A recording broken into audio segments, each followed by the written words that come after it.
Hello everyone and welcome back to my channel. Here's Socks. Today is publication day for my new Doctor Who novel from Puffin Books. Hold on, this is it. Doctor Who in Wonderland, a 5th Doctor story with Tegan and Nyssa and Turlough and a returning villain who you'll have to read the book to find out who that is, but lots of characters from Alice in Wonderland. It's part of Puffin's Literary Classics mashup series, which I've contributed to 3 times in a row the last 3 years. I did my Robin Hood novel 2 years ago as a 4th Doctor story, and last year I published Josephine and the Argonauts, my 3rd Doctor story, with Joe Grant and the Brigadier and the Master and everybody in the middle of the Greek myths. And this one occurred to me about this time last year that of course I wanted to write a Wonderland story for Doctor Who. It had been on my radar for many years and I couldn't believe it's never been done. I always wanted them to do some kind of Christmas special in the 1980s, a kind of sidestep where all the major actors in Doctor Who appeared as characters in Alice in Wonderland, but they never did. So I've done it. I wanted to share with you my copies of Alice. This was the copy I got, Octopus Books. I don't know who Octopus Books were really, who they were owned by. They did omnibuses of kids' books in the 70s. This comes from 1978, £2.95, and I thought it was the most lavish book I'd ever seen. I bought it for myself on a weekend with my dad, one of those access weekends, which weren't always happy, and he would take us to the library first and not let us get fiction out of the library, because fiction was for girls apparently, and we'd have to get out non-fiction. So I ended up reading a lot about dinosaurs and cavemen and spaceships. And then one week, with our pocket money, rather than buying football stickers for the Panini album that we were collecting for, I bought my copy of Alice, and I think he was pretty disgusted. I sat in the car reading it, trying to block out all of his questions and lose myself in Alice, which I did, and I don't think I've ever come back. This isn't the actual copy. My own copy went astray many years ago. When I remembered who the publisher was, I looked it up on eBay a couple of years ago and got a lovely copy.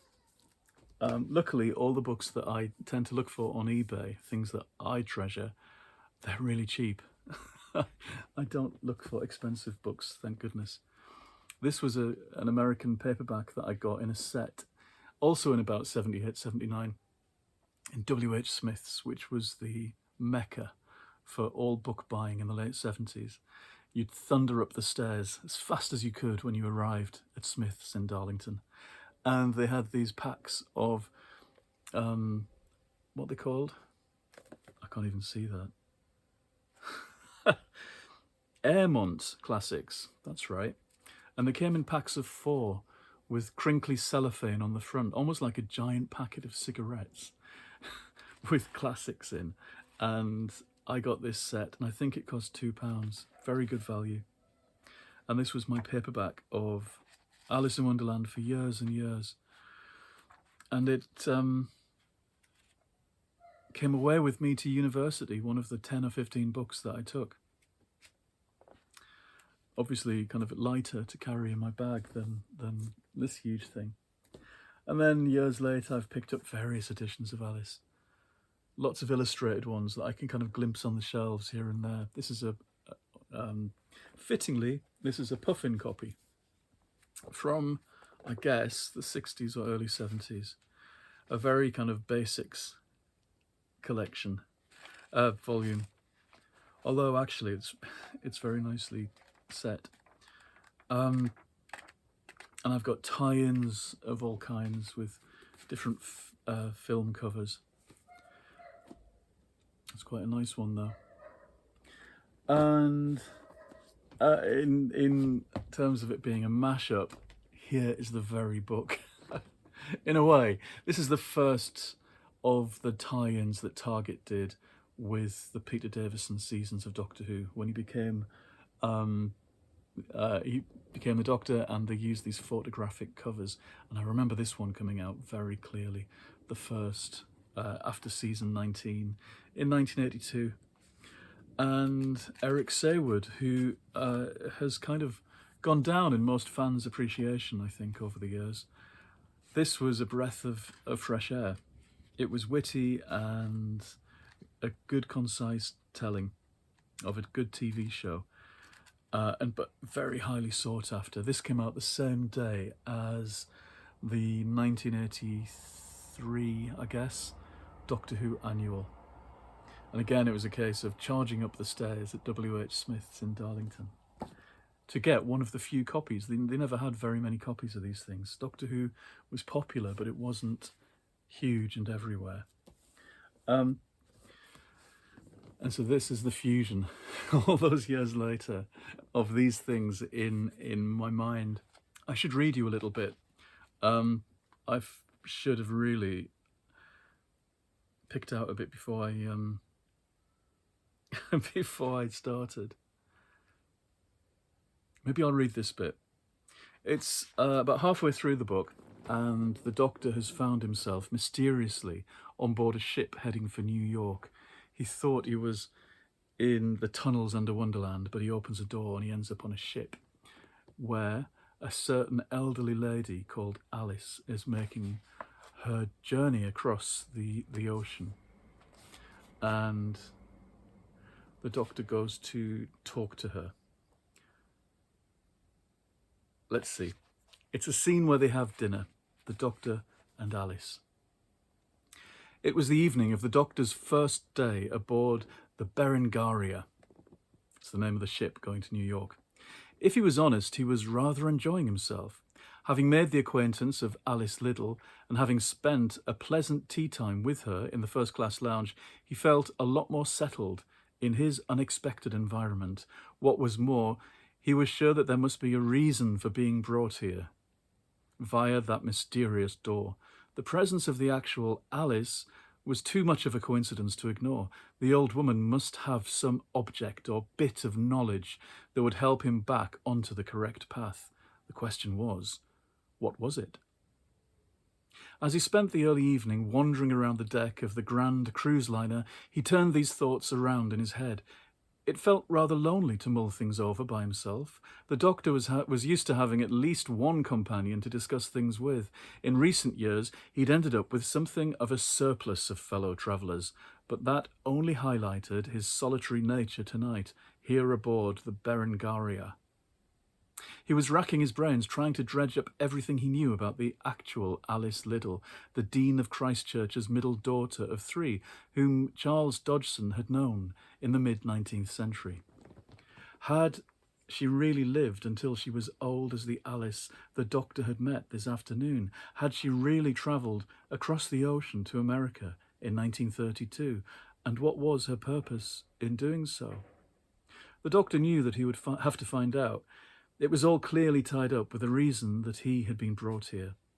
At the very back of his mind were all the perplexing thoughts about his friends and his fervent hopes that they were managing to keep safe. This strange dimension they had found themselves in was composed of brilliant illusions, maybe, but he did not doubt that the things they'd encountered here could still be deadly. Those lashing, tumultuous waves down there would surely drown him just as thoroughly as any ordinary waves if he threw himself overboard right now. Yet he couldn't spend all his time worrying about his companions. He had to trust them to look after themselves. In the meantime, it was his task to puzzle it all out, which he would in the end, just as he always did. Well, mostly, the Doctor conceded under his breath. "Isn't it a bit blowy and wet out here to be taking a stroll?" asked a voice. The Doctor blinked. It was true. The weather had turned somewhat murky, and there appeared to be a storm approaching. Now that he thought about it, he wasn't quite comfortable strolling around the deck. He looked at the person addressing him and realised that it was the crew member who had been serving behind the bar earlier in the day. The barman inquisitively twitched his nose. "Shouldn't you be at dinner, sir?" he asked. Dinner? The doctor asked. Where's that? Leading him to the sumptuous first-class dining room, the crew member became quite chatty. He pulled the doctor along by the arm, telling him, "Of course, it's really quite late. Final service is almost finished. Where have you been, sir? Just wandering around on the deck?" "I've been thinking," the doctor said vaguely. "I've got rather a lot to figure out." "I see," said the young man. "Well, I'm sure the kitchen can still feed you, and you'll have the company of your elderly friend again, I suppose. She likes to eat after all the others have been and gone. She doesn't like to sit with everyone else. They're always rather curious about her." The doctor nodded. "Yes, I'm quite curious about her myself. Do you happen to know why she's travelling?" The crew member looked pleased to be asked. "Haven't you read the papers, sir? She's to be honoured, it seems. She's to be given something called an honorary doctorate by one of the big universities in America. Well, I'm not sure what that entails, but I understand it's a big deal. She'll be gathered up and paraded about and made a right old fuss of." "I see," said the doctor. He wasn't sure that Alice looked the type to relish such a palaver, but maybe he was wrong. She must surely have accepted the invitation of her own volition. It was a very long way to travel for something she was loath to do. An honorary doctorate, eh? "It's to celebrate her unique role," the young man said, fiddling with his ears. The doctor stared at him. Wasn't there something rather strange about this fellow's ears? The Time Lord couldn't be sure. They seemed to be bothering him as if they were itchy. Surely they were longer and furrier than they'd been just a few moments before. "Her unique role as the muse and the model and the inspiration for an all-time literary classic." "Indeed," said the doctor, staring at the barman. Wasn't his nose slightly more pink and whiskered now? "Anyhow, I leave you to it," said the young man. "I must get on with my duties. You see, I'm running rather late." He turned to go. "Thank you," the doctor called after him as he disappeared down a passageway. Sure enough, the Time Lord found Alice Liddell sitting on her own at a table in the corner, just as the rest of the room was clearing out. The diners had left their tables in a shocking state, with napkins and spills and everything left for the staff to clear up. Alice tutted at the mess surrounding her as she spooned up her first course, hot green mock turtle soup. She pulled a face as she saw the doctor approach. "You again?" "May I join you?" the doctor asked, beaming. "I don't see why not," she smiled. "But don't have the soup. It tastes rather off." "I'm not really hungry," the doctor admitted. "I'm here for the company, actually." Alice looked delighted. "Ooh, you flatterer. Are you travelling alone?" "Quite alone," she said. "My younger sister was going to accompany me, but she's been taken ill lately, and there's no one else." She sighed deeply and put down her spoon, as if the taste of it was making her feel even gloomier. "I used to belong to such a large, rambunctious family. Growing up, it always seemed there were so many of us. It was hard to get any peaceful time on one's own. Then, when I was married, I had my own large family, 3 sons. She blinked, and her eyes seemed luminous with sorrow. "The Great War took 2 of them away, and then my husband died too. In recent years, I've been quite alone. So I'm very used to sitting alone and dining alone." The doctor smiled sympathetically. "And travelling alone?" "I haven't travelled to many places at all," she said. "This current trip is a huge adventure for me." He picked up the single sheet of the handwritten menu. "Then I'm glad to be sharing it with you, Alice." She inclined her head graciously and sipped her sherry. Then the doctor glanced down at this menu.